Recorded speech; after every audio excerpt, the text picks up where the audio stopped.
Narito po ang mga balitang binantayan ng ating mga patrol ng Pilipino. Makakasama natin miya-miya sina Jeff Caparas at Nico Bagsik. At lihatid ding update si Jose Carretero.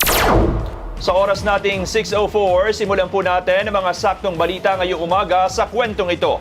Timbog ang 4 na individual sa bypass operation sa Cubao, Quezon City. Yan ang saktong balitang hatid ni Jeff Caparas. Tito Jeff, magandang morning.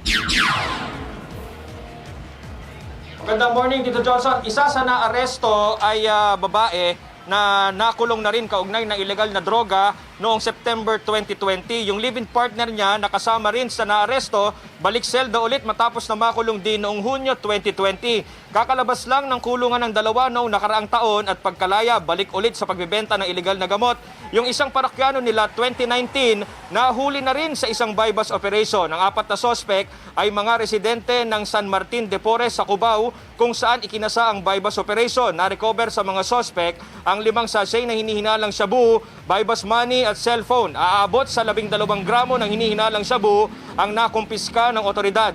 Nasa higit 80,000 piso ang estimated street value nito. Tumanggi nang magbigay ng pahayag ang mga sospek na sasampahan ng paglabag sa RA 9165. Tito Johnson. Maraming salamat, Jeff Caparas.